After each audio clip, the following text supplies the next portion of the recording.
জিন্দাবাদ মাটি মানুষ জিন্দাবাদ মমতা ব্যানার্জি জিন্দাবাদ দিকে দিকে জিতছে কারা দিকে দিকে জিতছে কারা আলমগীর সমবায় কৃষি সমিতিতে জিতলো কারা। শুভেন্দুর গড়ে ধরাশায়ী বিজেপি, জয়ী তৃণমূল। বিরোধী দলনেতা শুভেন্দু অধিকারীর গড়ে ধরাশায়ী বিজেপি। পূর্ব মেদিনীপুর জেলার এগরার আলমগীর সমবায় কৃষি উন্নয়ন সমিতির নির্বাচনে জয় জয়কার তৃণমূল প্রার্থীদের। 12টি আসনে 12টি আসনেই দখল করল শাসক দল। তবে আগেই 2টি আসনে বিনা প্রতিদ্বন্দ্বিতায় জয়লাভ করে রাজ্যের শাসক দলের মনোনীত প্রতিনিধিরা। কিন্তু এদিন 10টি আসনে নির্বাচন হয়েছে। বৃহস্পতিবার সকাল থেকেই কড়া পুলিশ নিরাপত্তা এগরা 1 ব্লকের আলমগীরিতে নির্বাচন শুরু হয়। বিকেল না গড়াতেই সবকটি আসনে জয়ী হয় তৃণমূল। মোট ভোটার সংখ্যা 12টি। মোট ভোটার ছিল ব্যাংকের পর জয় জয়কার ঘাসফুল শিবির, কি বলবেন? আজকে আমাদের আলমগিরি একটা ঐতিহ্যপূর্ণ গ্রাম। সেই ঐতিহ্যপূর্ণ গ্রামের আলমগিরি সমবায় কৃষি উন্নয়ন সমিতি লিমিটেডের আজকে নির্বাচন ছিল। স্বাভাবিকভাবে এই প্রতিষ্ঠানটি একটা ঐতিহ্যবাহী প্রতিষ্ঠান এবং এই প্রতিষ্ঠানের আজকে আলমগিরিতে প্রায় 393টি ভোটার ছিলেন এবং অত্যন্ত দক্ষ এবং বুদ্ধিজীবী ভোটার যারা উন্নয়নের পক্ষে থেকে সমিতিটাকে এতদিন এগিয়ে নিয়ে গেছেন। স্থায়ীভাবে আজকে তারা ভোটদানের মাধ্যম দিয়ে, আগে আমরা বিগত দিনে যখন নমিনেশন হয় একটা মহিলা সংরক্ষিত পদ যেখানে বিরোধীরা প্রার্থী সেখানে খুঁজে পায়নি, দিতে পারেনি, তারপরে একটা এসসি সংরক্ষিত প্রার্থী যেখানে তারা জাল সার্টিফিকেট দিয়ে প্রার্থী মনোনয়ন করেছিল, সেটা আমরা সিআই সাহেবকে দিয়ে ওটা আমরা যখন পরীক্ষা নিরীক্ষা করাই অলরেডি ওটা ওদের জালটা ধরা পড়ে। তারপরে থাকলো 10টি আসন। এই 10টি আসনও এখানকার বুদ্ধিজীবী মানুষ যারা উন্নয়নের পক্ষে থাকে, উন্নয়নের সঙ্গে থাকে, তারা ঠিক এই সমবায়ের পক্ষে, সমবায় জয়তু, সমবায় দীর্ঘজীবী হোক, স্বাভাবিক উন্নয়নের পক্ষে সেই সমস্ত লোককে বেছে নিয়ে আজকে আমাদের পক্ষে ঘাস অর্থাৎ ঘাস মারা এখানে সমিতি নির্বাচনে কোথাও কোনো প্রতীক না থাকলেও একটা মাটি মানুষের নেত্রীর পক্ষ থেকে আমরা লড়াইটা করেছিলাম। স্বাভাবিক মানুষ আজকে সেই পক্ষেই রায় দিয়েছেন। তাতে আমরা গ্রামবাসী বা ভোটারদের পক্ষে আমরা জেঠথা অঞ্চল তৃণমূল কংগ্রেসের পক্ষ থেকে ওনাদের প্রতি গভীর অভিনন্দন, সশ্রদ্ধ প্রণাম জানাই অঞ্চল তৃণমূল কংগ্রেসের পক্ষ থেকে।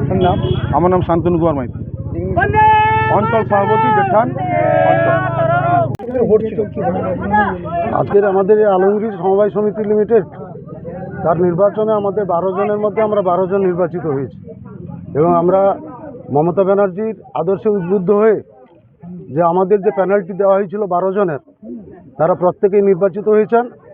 আর বিজেপি নামক একটা অশুভ শক্তি, তারা তাদের একটা প্যানেল খাড়া করেছিল, মানুষ তাদেরকে প্রত্যাখ্যান করেছে। আমরা গড়েছিলাম, এতদিন গড়ে এসেছি, সমিতিকে উন্নয়নের দিকে এগিয়ে নিয়ে যাব। আর একটা ধ্বংসাত্মক দল তারা এসে ধ্বংস করার পরিস্থিতির জন্য ভুল বুঝিয়ে মানুষকে ভোট চাইতে গেছিল।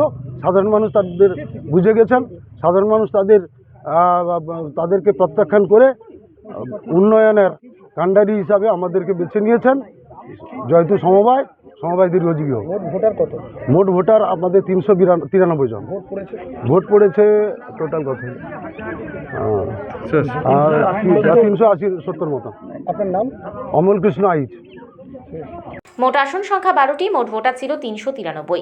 ভোট পড়েছে 380টি। নিজের গড়েই হেরে চলেছে বিজেপি। সেই হার এবারও অব্যাহত রইল, যদিও এই হার মেনে নিতে চায়নি গেরুয়া শিবির। এখানে তৃণমূল কংগ্রেস এবং বিজেপি মুখোমুখি লড়াই হয়েছে। ভোট গণনার পর দেখা যায় তৃণমূল কংগ্রেস 12টি আসনে জিতেছে। বিজেপি কার্যত খাতা খুলতেই পারেনি। এইভাবে পরপর সমবায় নির্বাচনে পরাজয় বিধানসভা নির্বাচনের আগে বেশ তাৎপর্যপূর্ণ। আগেই বেশ কয়েকটি সমবায় নির্বাচনে হেরেছে বিজেপি। আর এখানে পঞ্চায়েত থেকে শুরু করে পুরসভা নির্বাচনেও হেরেছে বিজেপি। তার আগে বা পরে সমস্ত নির্বাচনেই হারতে হয়েছে পদ্ম শিবিরকে। এ বিষয়ে জেঠথান অঞ্চল তৃণমূল সভাপতি শান্তনু মাইতি বলেন, এই জয় থেকেই এটা প্রমাণ হয় যে মানুষ তৃণমূল কংগ্রেসের সঙ্গে আছে, উন্নয়নের সঙ্গে আছে। তবে পূর্ব মেদিনীপুরে ধীরে ধীরে সংগঠন কি দুর্বল হচ্ছে বিজেপির? কি বলবেন? আমাদের ঐতিহ্যবাহী আলমগীর গ্রামে আমরা এর আগেই 2টো প্রার্থী আমাদের বিনা প্রতিদ্বন্দ্বিতায় জয়ী হয়েছিলেন। আজকে 10টাতে ভোটাভুটি ছিল। এই গ্রামের ঐতিহ্যবাহী আলমগীর সমবায় সমিতি আমাদের এই ডানপন্থী দলের পক্ষ থেকেই গড়া হয়েছিল এবং বিগত দিনে কোনো বিরোধী শক্তি এখানে মুখ ফুটাতে পারেনি।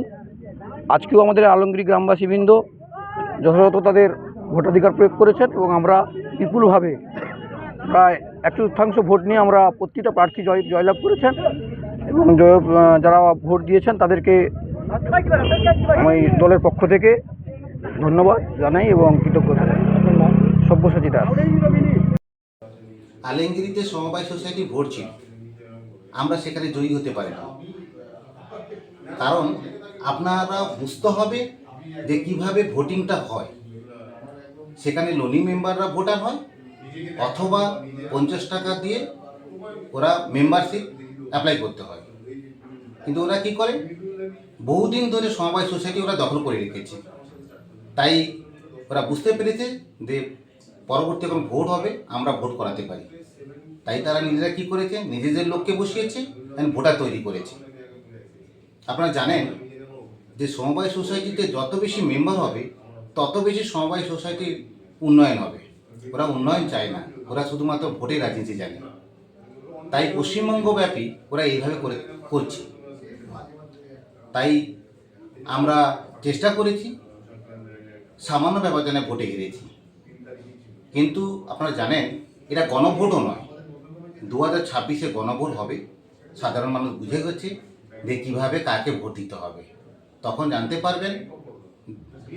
জানতে পারবেন যে সাধারণ মানুষ কী চায় আর চায় না। তাই রাজনীতি করে সবসময় বড় কিছু সাকসেস করা যায় না। এই প্রশ্ন এখন থেকে উঠতে শুরু করেছে।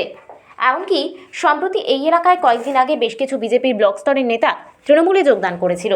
পাশাপাশি বিজেপির জেতা এগরা 2 পঞ্চায়েত সমিতিও চলে আসে তৃণমূল কংগ্রেসের হাতে। বছর ঘুরলেই 26-এর বিধানসভা নির্বাচন। তাই কাঁথি সমবায় ব্যাংকের নির্বাচনে তৃণমূলের জয়ের পর এগরা সমবায় সমিতির নির্বাচনে বিপুল ভোটে ঘাসফুল শিবিরের জয়টা খুবই তাৎপর্যপূর্ণ বলে রাজনৈতিক ওয়াকিবহাল মহলের ধারণা।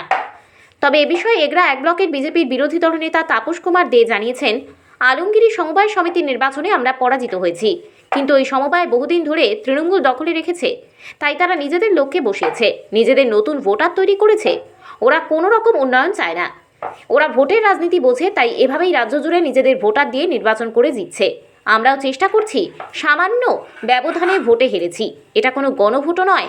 তবে 26 সালে গণভোট হবে, সাধারণ মানুষ বুঝে গেছে কাকে নির্বাচিত করতে হবে। Bureau report, DN update.